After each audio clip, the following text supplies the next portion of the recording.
Bienvenido de nuevo. Hoy nos acompaña Einar Tangen, investigador senior del Instituto Taiji y del CIGI, para hablar sobre lo que está ocurriendo en Asia e Irán y, por supuesto, cómo están interconectados estos temas. Gracias por volver a acompañarnos.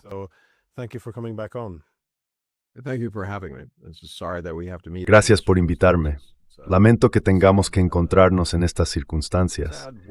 Es una situación triste, algo triste y extraña. Como hablábamos antes de empezar, hay gente que actúa sin tener ni idea de por qué entra, qué va a sacar de ello o cómo salir. Es simplemente increíble.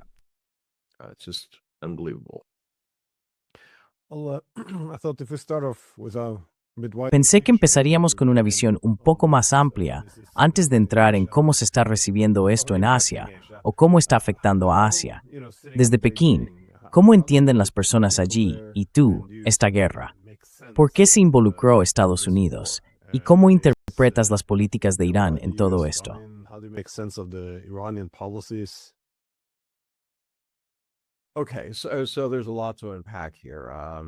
Vale, hay mucho que analizar aquí. Depende de con quién hables y del nivel al que haya estudiado el tema. Algunas personas con las que he hablado dicen, mira, aquí hay dos líneas temporales en juego. Bueno, en realidad tres. La primera empieza en 1996, cuando Richard Perle publicó ese informe, A Clean Break. Se lo entregó a Netanyahu, y en él se exponía que el futuro de Israel no debía basarse en una solución de dos estados, en la conciliación, ni en intentar negociar un acuerdo pacífico, sino en socavar activamente a todas las naciones que lo rodean con el fin de establecer su dominio. Y eso en esencia lo que Netanyahu dijo públicamente, bueno, no voy a seguir ese camino.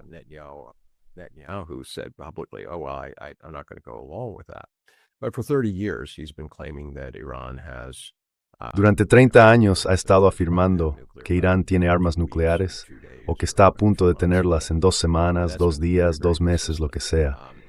Y ha sido muy constante en eso. ¿Qué representa Irán para Israel?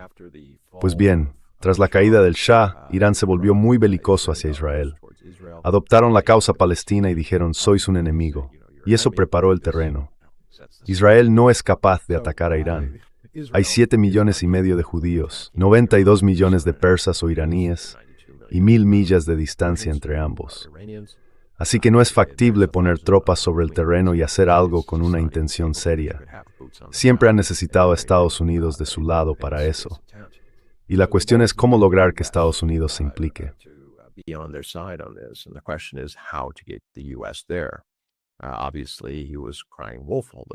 Obviamente estaba dando falsas alarmas todo el tiempo con esas cuestiones nucleares.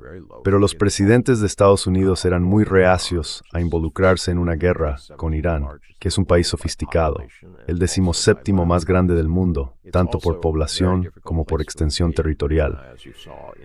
Es un lugar muy difícil de invadir. Como se vio en la guerra entre Irán e Irak, tienen montañas que prácticamente rodean el país. Una vez que entras en esas montañas, estás en una pesadilla. Es muy difícil avanzar con maquinaria, tanques y tropas, lugares perfectos para emboscadas y cosas por el estilo, muy parecido a Afganistán. Así que en ese contexto, Donald Trump se enfrenta a problemas reales con los archivos de Epstein, el fracaso de sus políticas internas, la corrupción descarada, la lista sigue y sigue.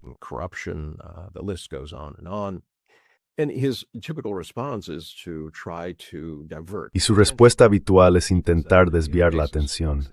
Lo hace a diario, entra en las oficinas, suelta lo que yo llamo gatos muertos y conejos blancos, y la prensa, obedientemente, mira al gato muerto sobre la mesa y dice, oh, ¿qué es eso? Luego siguen a los conejos por la sala mientras saltan. Esas son las mentiras, las falsedades, las declaraciones escandalosas que se hacen. Pero eso no estaba funcionando hasta que llegó a Venezuela. Eso sí consiguió desviar la narrativa de Epstein, aunque solo fuera por un corto tiempo. Así que fue convencido por la gente que le rodeaba. Y Netanyahu, recuerda, estaba a mitad de mes, apenas 2 semanas antes de la invasión, o como quieras llamarla, el ataque.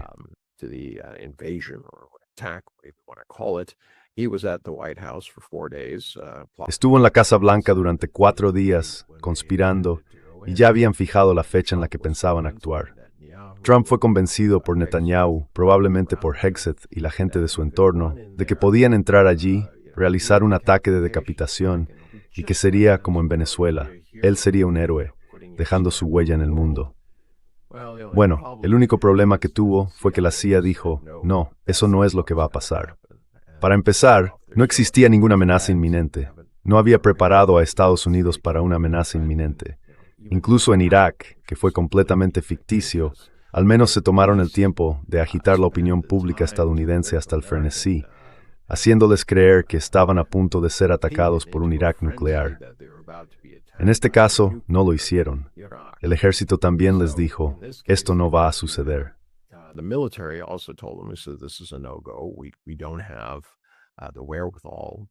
No tenemos los medios para hacer esto.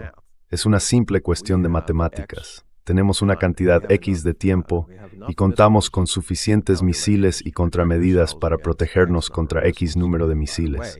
Y por cierto, Irán tiene 10 veces esa cantidad de misiles. Así que si en algún momento empiezan a dispararnos, o bien tenemos que retirarnos, o nuestros activos van a ser hundidos, o nuestras bases van a ser destruidas. Así que eso eran dos líneas temporales. La última línea temporal es la de Irán en sí.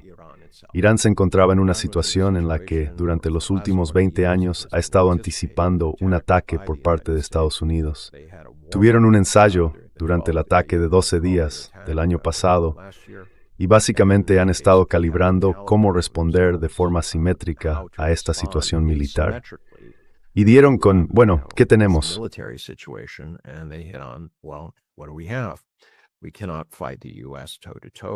No podemos enfrentarnos a Estados Unidos de igual a igual en términos de ejércitos y cosas por el estilo, pero podemos mantenerlos a raya.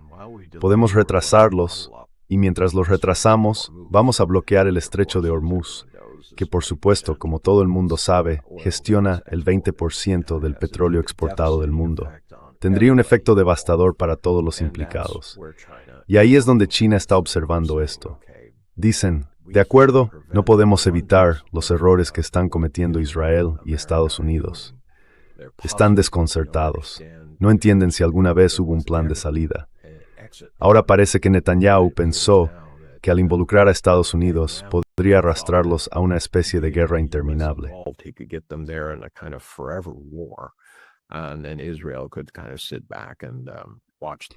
Y entonces Israel podría, en cierto modo, sentarse y observar la destrucción de Irán, su desmembramiento, y por lo tanto sería una amenaza menor. Yo no estaría de acuerdo con ellos. Creo que los fragmentos de países se radicalizan con mucha facilidad y su enemistad natural se dirigiría hacia Israel. Así que pienso que ellos estaban y han estado con Gaza y este tipo de acciones, asegurando que Israel vaya a ser objeto de ataques por parte de organizaciones terroristas, nuevas y antiguas, en un futuro previsible. Entonces, avanzando, ¿en qué está pensando China mientras observa el daño económico? Durante los 2 últimos meses, China ha aumentado, debieron de tener la sensación de que Estados Unidos e Israel iban a atacar sus compras de petróleo adicional, en un 16%.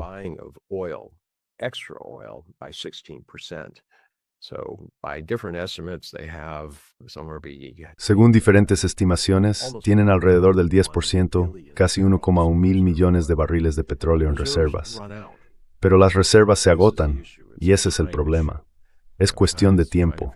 China está intentando averiguar si esta guerra va a durar años o solo unas semanas más. Nadie parece saberlo. Donald Trump, desde luego, no parece saberlo. Su problema, de hecho, está relacionado con esta cifra. El número de misiles que tienen los iraníes supera al número de misiles defensivos que tenemos nosotros. Se puede ver cómo están transfiriendo misiles desde Corea del Sur, para gran disgusto de los surcoreanos, con ese fin. No lo harían si tuvieran otra opción. Y eso plantea toda una serie de cuestiones. ¿Dónde se van a reponer esos misiles?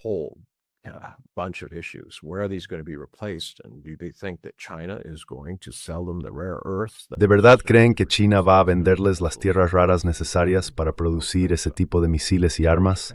No lo creo. Estados Unidos se está metiendo en un buen lío. Trump ha respondido, ya sabes, un minuto siendo belicoso, diciendo que va a acabar con todos y lanzando advertencias de que se pondrá muy duro si hacen esto o aquello, y al siguiente diciendo, victoria, estaremos fuera de aquí en nada.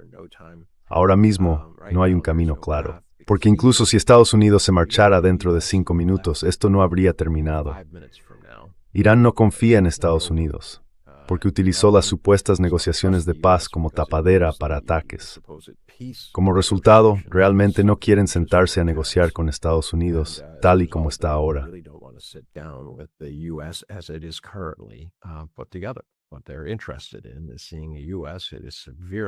Lo que les interesa es ver que Estados Unidos, que ahora está gravemente debilitado, se siente a la mesa y actúe con racionalidad y sensatez sobre cómo se va a resolver esto. Su líder supremo, que también era su líder religioso, ha sido asesinado junto con muchos otros. Esto no es algo que vaya a desaparecer. Ha sido martirizado. Tenía 86 años y fue asesinado en su complejo junto con varios miembros de su familia.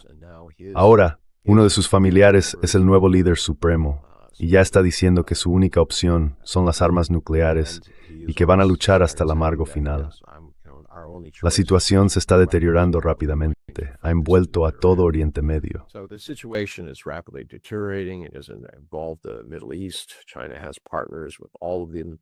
China tiene asociaciones con todos ellos, y eso amenaza sus suministros. Con toda probabilidad recurrirán a Rusia, pero todos estarán recurriendo a Rusia. Van a hacerlo. Ahora mismo Irán habla de $200 por barril. En realidad estamos alrededor del nivel de $100. Pero con el paso del tiempo y a medida que se agoten las reservas, verás que esa cifra sube a entre $200 y $300. Eso es de 4 a 5 veces más. Y no estoy lanzando cifras al azar, retrocedamos a 1973.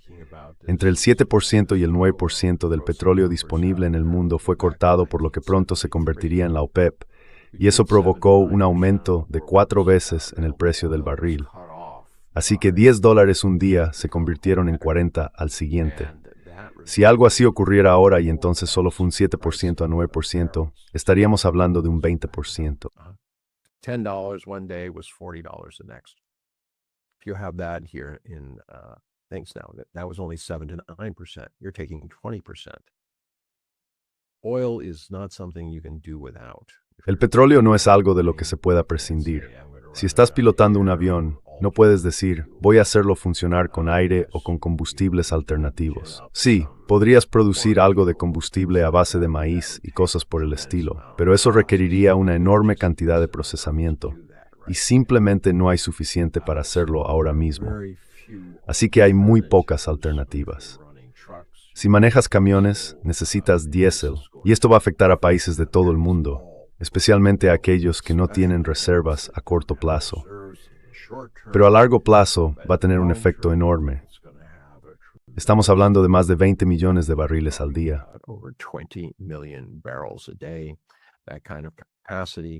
Ese tipo de capacidad no existe. No se puede aumentar. Trump ya ha sido informado por los frackers de Estados Unidos de que no podemos cubrirlo. Podemos aumentar la producción quizá en 1, 2 o 3 millones de barriles, pero nunca llegaremos a 20. Y eso llevará tiempo. Luego están los costes logísticos. Así que esto va a desencadenar una crisis económica que podría literalmente conducir a una depresión mundial. Y si eso ocurre, no será bueno para China. No será bueno para mujeres. China probablemente tiene que persona de bar pagen porque es el peor de raro coste.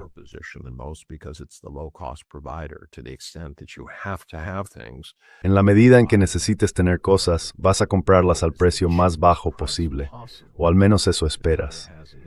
Así que China tiene una ventaja en ese sentido. Pero ya sabes, la agitación global que esto provocará a medida que las economías colapsen. Habrá disturbios civiles cuando la gente intente culpar a un grupo u otro, o cuando se convierta en una especie de juego de suma cero de o lo consigo yo o lo consigues tú. Son tiempos peligrosos, pero eso no es todo. El problema así es que hay dos naciones con armas nucleares, Estados Unidos con unas 5,000 ojivas e Israel, sin declarar, con en 120 armas nucleares. Israel está siendo gobeado por primíes. Israel is for the first time getting pummeled. It is suffering damage. Es un daño que causa sufrimiento, y esto no es algo que el pueblo israelí esperara. Pensaban que la cúpula de hierro los hacía invulnerables. Quizá un cohete aquí, quizá una víctima mortal de vez en cuando, pero nada realmente grave. Ahora están experimentando el tipo de guerra que han llevado a otras naciones. El peligro es que alguien como Netanyahu, temiendo que Estados Unidos se retire, invente alguna idea o motivo para empezar a usar armas nucleares. Si eso ocurre, dependiendo de cuántas utilice, esto pasará de ser un conflicto regional a uno global. Irán se encuentra en la intersección de la corriente en chorro euroasiática, lo que significa que si haces estallar algo nuclear, esa radiación literalmente dará la vuelta al mundo.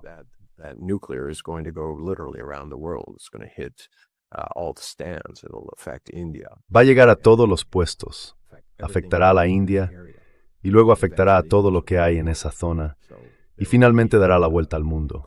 Así que habrá cambio climático. Se estima una reducción de alrededor del 10% en la productividad de los cultivos. Habrá diferencias climáticas graves, sequías en zonas que normalmente reciben lluvia, se propagará la toxicidad, cosas por el estilo. Ahora, la preocupación de China es que las cosas no se descontrolen, que haya alguna forma de impedir que Netanyahu haga esto. Obviamente, está bajo amenaza en el ámbito interno por todas las demandas y causas penales en su contra, debido a acusaciones de criminalidad, robo, engaño y demás.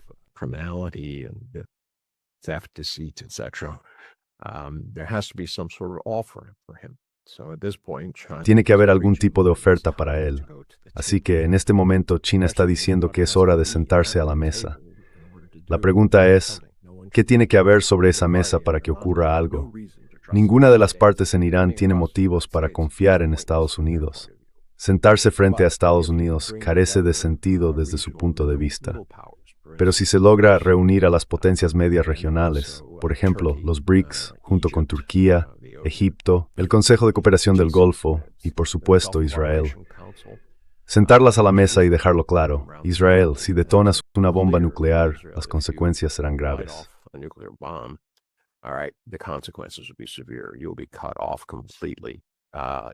Estaréis completamente aislados en términos económicos, y vuestra nación sufrirá, pero tienen que ofrecer una zanahoria. Mi suposición es que esa zanahoria tendrá que implicar tanto a Netanyahu como a Trump. Esto no va a quedar bien en los anales de la historia y tampoco va a sentar bien a la población. Mientras ganes, eres invulnerable. Una vez que pierdes, las cosas se ponen difíciles. Así que tendrían que recibir algún tipo de alternativa a ser encarcelados o procesados como criminales, o algo por el estilo. No sé muy bien cómo se podría articular todo eso. No soy la persona más imaginativa ni la más lista, pero tiene que haber alguna manera de evitar que esto se vuelva nuclear.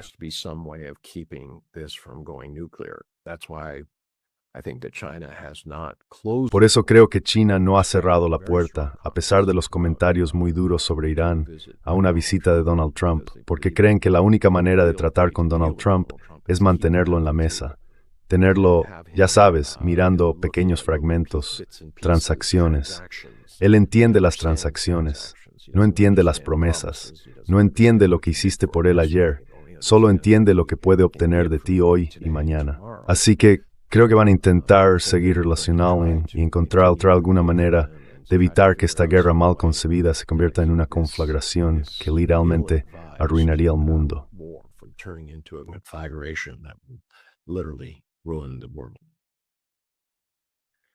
Creo que lo que hace que todo esto sea tan peligroso es que está ocurriendo como parte de un fenómeno más amplio y de mayor alcance.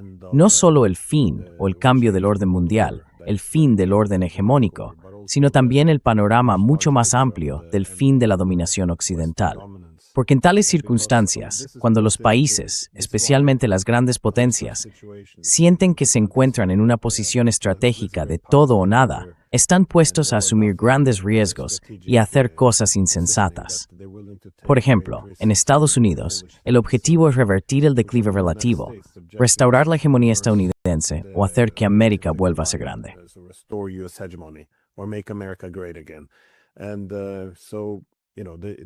Y así ya sabes, o bien logran esto apoyando a países como Irán, o llevarán al país a la ruina.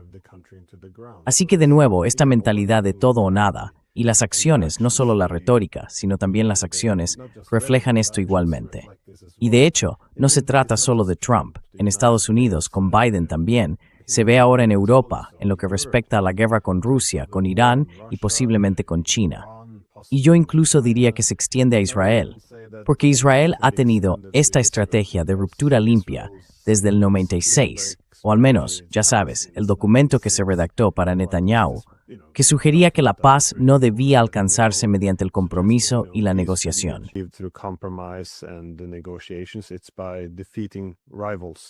Se trata de derrotar a los rivales, simplemente eliminarlos.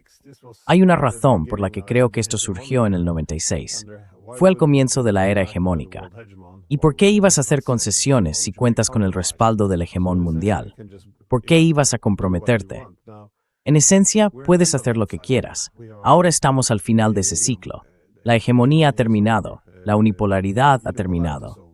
Y los israelíes parecen encontrarse todos en esa posición ahora. O este es su momento final, su última oportunidad para eliminar a Irán, o van a tener que aprender a convivir con él. Así que de nuevo, es un momento estratégico muy peligroso, en el que tienen la disposición de hacer cosas absolutamente descabelladas.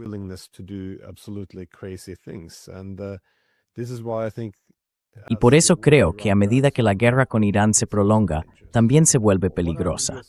Quiero decir, ¿cuáles son las opciones de Estados Unidos en este momento? El intento de cambio de régimen mediante la decapitación fracasó. La idea de que puedan hacer colapsar al ejército iraní no funciona. Como dijo Trump, realmente ya no les quedan buenos objetivos militares. Las tropas terrestres no son una opción real. No pueden conseguir aliados por delegación, como lograron que los ucranianos, por ejemplo, lucharan. Aquí no tienen eso. Tampoco pudieron contar con los kurdos. Así que lo único que queda ahora es la destrucción para forzar la rendición. Pero como dijiste, los iraníes están luchando de forma asimétrica. Tienen que atacar las bases estadounidenses en países productores de energía y también bloquear las exportaciones energéticas. Pero esto es, no veo a nadie retrocediendo.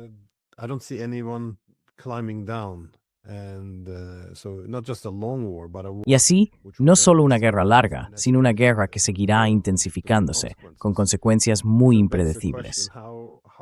Lo que plantea la pregunta, ¿cómo afectará esta dimensión de seguridad a Asia Oriental?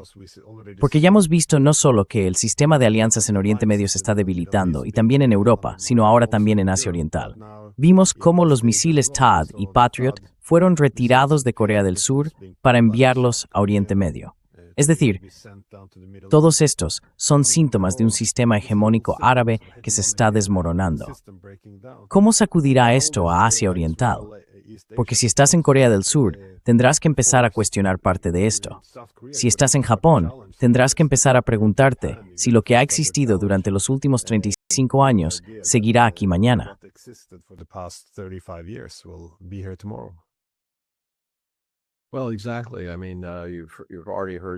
Exacto. Quiero decir, ya has oído las quejas de Arabia Saudí de que su escudo, esas bases estadounidenses, se convirtieron en objetivos y luego no fueron defendidas. Y lo que están haciendo ahora es reevaluar si tienen el dinero para invertir un par de billones de dólares, no ellos individualmente, sino colectivamente, en Estados Unidos. En cuanto a Asia Oriental, esto es un gran impacto. No se ha oído mucho al respecto. Pero ¿qué va a hacer un país como Japón? El 95% de su petróleo llega por mar, desde el Golfo Pérsico. No tienen grandes reservas que puedan durar 2 o 3 años.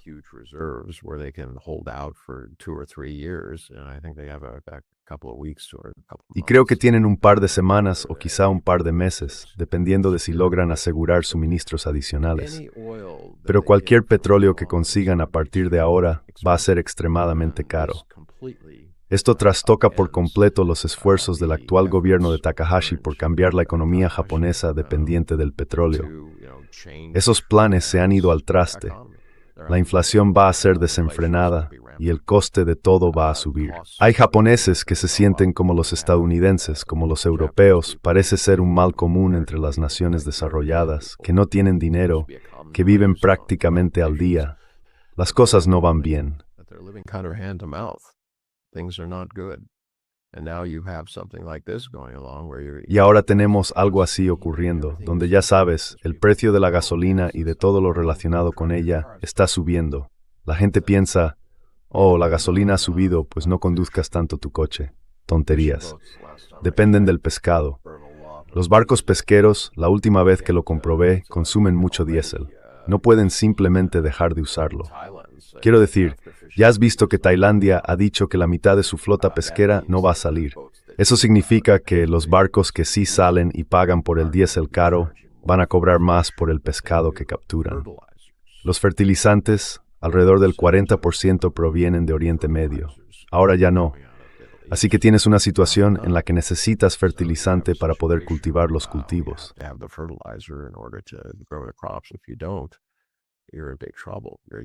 Si no lo haces, estarás en un gran problema. Tus rendimientos disminuirán. Como resultado, el precio de los alimentos va a subir. Nuestra economía funciona con energía. Sabes que nuestro buen amigo común, Warwick Powell, ha escrito un libro sobre lo importante que es la energía y cómo es un factor decisivo cuanto más se avanza hacia una economía digital, pero sigue siendo un factor enorme cuando se trata de una economía convencional. Como resultado, no hay suficiente tiempo en términos de reservas globales para amortiguar el golpe y poder cambiar a energías renovables como la solar y la eólica. En Estados Unidos, obviamente, Donald Trump se opondría, como ya lo ha hecho.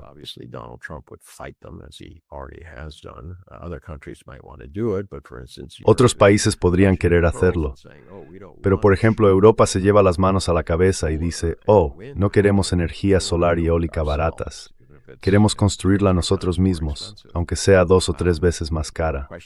La pregunta es, ¿sentirán que pueden permitirse ese lujo en el futuro, o a corto plazo, o sentirán que tienen que reaccionar?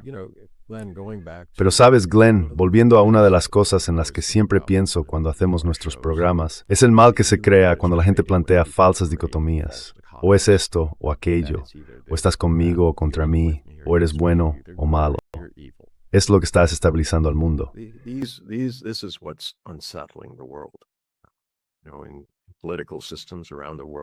En los sistemas políticos de todo el mundo, los votantes están siendo impulsados por el miedo y el odio, porque eso es más fácil de conseguir, especialmente cuando los tiempos no son buenos y se hacen afirmaciones simplistas de que se puede resolver todo con un simple gesto, con tu motosierra mágica, en el caso de los combates cuerpo a cuerpo y cosas por el estilo. No funciona así.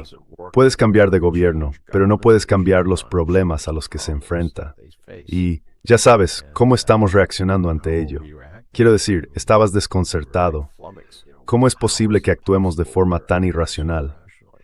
Y yo digo que es porque vivimos en una época irracional. La gente se guía por las emociones en su vida. Sienten que son víctimas emocionalmente y como resultado es más probable que victimicen a otros. Y esta es la triste realidad de la naturaleza humana.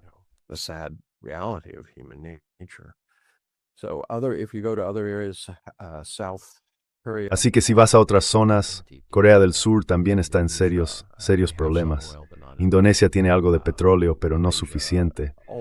Malasia, todas esas regiones. Vietnam va a verse muy afectado. Eran una especie de alternativa para instalar fábricas y producir cosas con insumos principalmente de China y luego venderlas como hecho en Vietnam. Puedes mirar un gráfico y ver que la cantidad de importaciones desde China es aproximadamente igual al aumento de las exportaciones hacia Estados Unidos, Europa y otros lugares. Los precios más altos del petróleo y el gas, los precios de la energía en general, les van a afectar muchísimo. La India está en una situación horrible. A pesar de tener luz verde para comprar más gas y petróleo rusos, ¿adivina qué? Va a ser más caro.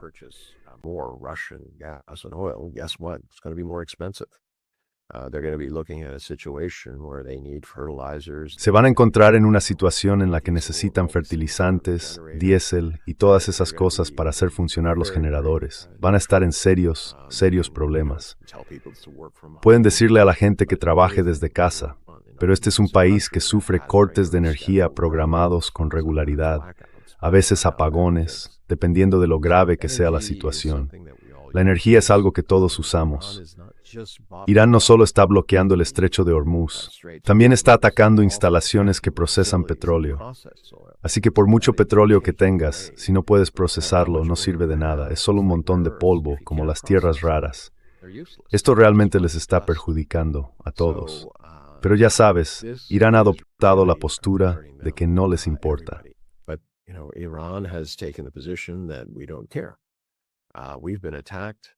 No one came to our defense. Hemos sido atacados, nadie vino en nuestra defensa. Por lo tanto, iremos y haremos lo que consideremos necesario para resolver esto. Y la única manera de hacerlo es hacer que Estados Unidos caiga de rodillas, que colapse, provocar una depresión global, sacar a Donald Trump de ahí y poner a otra persona. Pero el daño que se está causando a otros es incalculable. Quiero decir, esto no es algo que vaya a desaparecer en 6 meses. Es algo con lo que tendremos que lidiar durante los próximos 10 o 15 años, y más allá de eso cuando empiece a surgir el terrorismo y el extremismo que esto está provocando. Es decir, esa es la parte que no entiendo. Si lees la historia, comprendes que hacer estas cosas no ayuda. Así que la pregunta es, ¿por qué estás haciendo esto? So the question is, why are you doing them?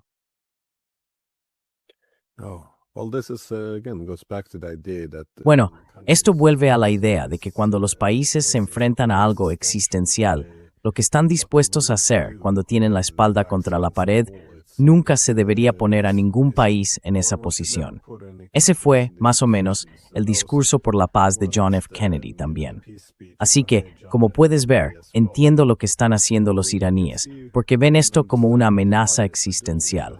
Y estoy de acuerdo con eso. Si Estados Unidos e Israel no lograron un cambio de régimen y la destrucción de Irán la última vez, y no pueden conseguirlo esta vez, entonces lo intentarán de nuevo. El hecho de que no puedan mantener este statu quo, simplemente estar, ya sabes, bajo esto. ¿Cuánto tiempo lleva esta presión sobre Irán? Estas sanciones paralizantes, estas amenazas de ataques.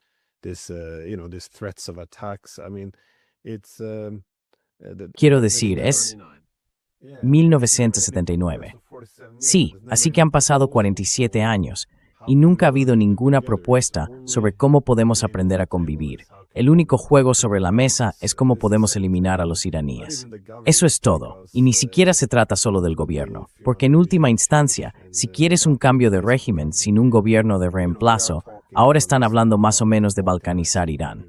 Así que cuando llamas a esto la era de la irracionalidad, creo que es una buena descripción, porque también lo veo aquí en Europa. Ahora nos enfrentamos a una enorme crisis energética que va a desembocar en un colapso económico. Y por supuesto, podríamos enfrentarnos a una guerra nuclear. Sin embargo, no quieren obtener energía de Rusia, lo que podría estabilizar los mercados energéticos y la economía. Y a eso lo llaman seguridad energética. Seguiría siendo caro. Sí, y ni siquiera quieren hablar con los rusos, ni siquiera quieren diplomacia. Quiero decir, si ves hacia dónde nos dirigimos ahora, aunque la guerra terminara hoy, las consecuencias ya serían inmensas, y no hay manera de que esta guerra termine pronto. Y aún así, no hay nada que se pueda hacer en términos de discusión racional, diálogo, diplomacia, nada en absoluto. Déjame hacerte otra pregunta.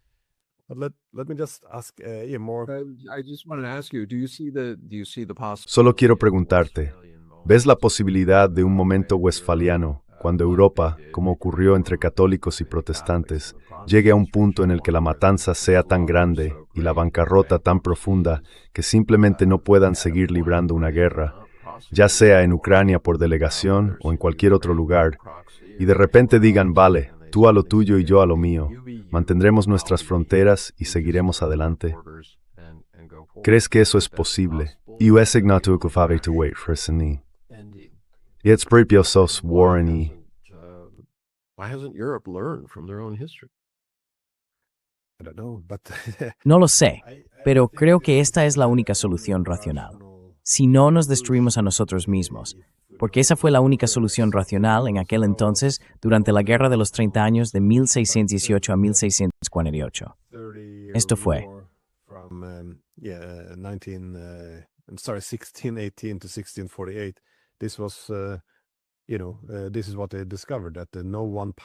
Esto es lo que descubrieron, que ningún poder individual sería capaz de establecer el dominio sobre todos. Así que no habría una solución hegemónica. Todo lo que hicimos fue matarnos unos a otros en grandes cantidades, y el equilibrio de poder simplemente cambiaría si parecía que alguien podría realmente llegar a dominar. Entonces habría un reajuste, y al final del día, la única solución era, de nuevo, el sistema de Westfalia. Es decir, acordemos tener varios centros de poder basados en la igualdad soberana. Como dijiste, tú sé tú, yo seré yo. Y aún no hemos llegado a eso, porque los europeos no tienen la imaginación política para concebir nada más allá del dominio. Ese es parte del problema en Europa.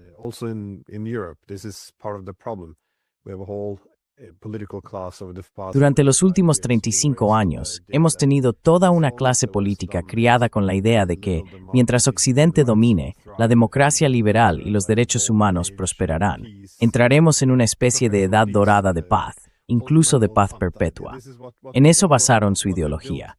Así que la idea de que la hegemonía occidental pueda declinar significa para ellos un regreso a una época despiadada en la que los países compiten por el poder, los valores y las ideas. ¿Pero por qué? Piensan, cuando nosotros dominamos, hay prosperidad y paz para todos, y nuestros valores son superiores. Así que ya sabes, no hay una buena alternativa. Esa es la mentalidad. No hay alternativa a la dominación occidental.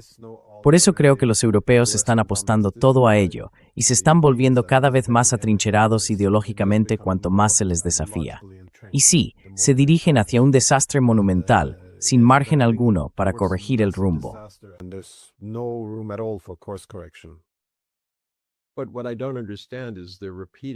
Pero lo que no entiendo es que están repitiendo los mismos errores de la colonización. Quiero decir, tuvimos un periodo en el que Occidente dominaba todo, literalmente, porque se adueñó de todo. No funcionó. Y en teoría estamos intentando recuperarnos de eso, de la colonización. Por eso el sur global guarda cierto resentimiento, porque fueron utilizados y maltratados durante tantos años, sus gobiernos legítimos derrocados, ya sabes, sus recursos manipulados y robados. Me desconcierta que entendamos que se supone que debemos estar saliendo de eso.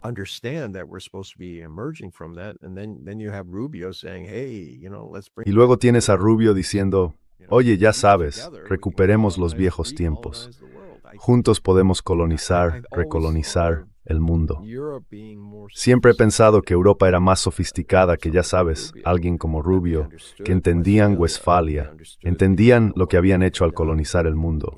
No querían devolver el dinero, pero desde luego decían, bueno, no deberíamos volver a hacer eso. Y ahora estamos al borde de que ellos, como acabas de decir, en esencia, es la clandestina.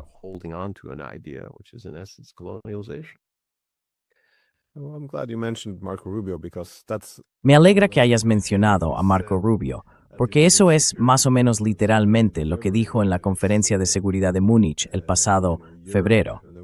Es decir, ya sabes, Europa y Occidente solíamos ser grandes. Durante 500 años tuvimos imperios que se extendían por todo el mundo. Y luego, por supuesto, llegó la Segunda Guerra Mundial y tuvimos, ya sabes, el comunismo y la descolonización, presentando esencialmente la descolonización como un complot comunista, insinuando que debemos restaurar ese dominio. Y para restaurarlo, deberíamos hacerlo sin pedir disculpas.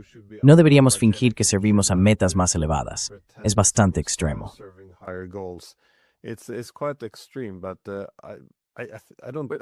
Pero ¿cómo puedes tener a un sociópata así ahí delante de la gente? Y luego la mitad de la sala se levantó y aplaudió porque no fue tan desagradable como J.D. Vance el año anterior. Quiero decir, ¿es esto un caso de síndrome de Estocolmo, en el que Europa ha estado, ya sabes, un poco bajo nuestro yugo durante tanto tiempo, que si no la golpean demasiado fuerte se siente contenta?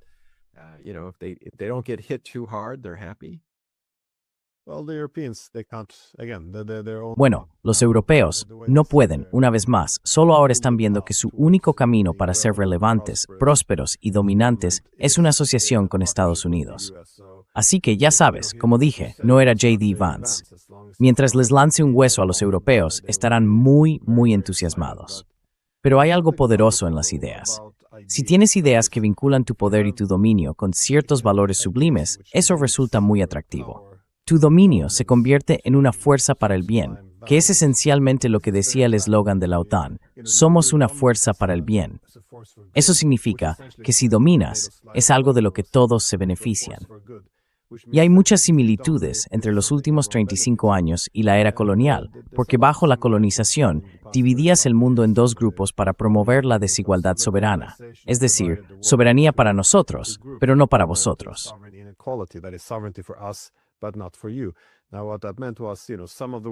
Ahora, lo que eso significaba era que, ya sabes, parte del mundo es civilizado. Si eres civilizado, entonces tienes el derecho y también la responsabilidad que conlleva ser soberano. Si eres un bárbaro, incivilizado, entonces no calificas para la soberanía. Así que se crea un mundo de quién es soberano y quién no, y esencialmente donde la dominación se considera algo bueno, porque no solo un lado sería dominante, sino que además puedes ir a la selva y civilizarlos, de modo que tu dominación e intervención se convierten en una fuerza para el bien. Pero lo que es tan diferente en la era poscolonial es que dijimos, bueno, tenemos, ya sabes, civilizados y bárbaros, así que ahora tenemos democracias liberales y autoritarios. Las democracias liberales deberían disfrutar de plena soberanía. Los bárbaros o los autoritarios no deberían tenerla. No más, un hadar fui bracing, et dimginies.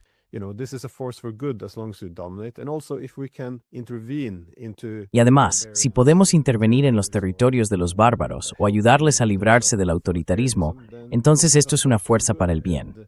Y deberíamos hacerlo. No es solo un derecho, es una responsabilidad. Y este es, en pocas palabras, el orden internacional basado en normas. Ideas humanitarias que crean una excepción al derecho internacional. De esto estamos hablando, y queremos recuperarlo en Europa. Hay una sensación de hipocresía Kelly's. Es difícil negarlo. Pepo. En fin, muchísimas gracias por tomarte el tiempo. ¿Tienes algún pensamiento final antes de terminemos? Cuando quieras.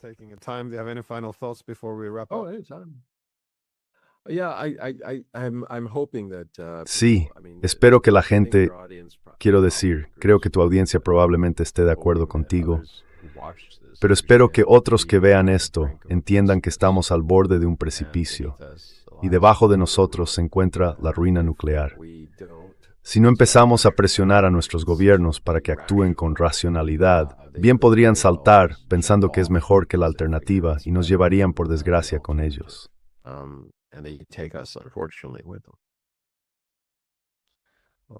Bueno, gracias de nuevo por tus sabias palabras y espero verte pronto. Sí, igualmente. Todo lo mejor. All the best.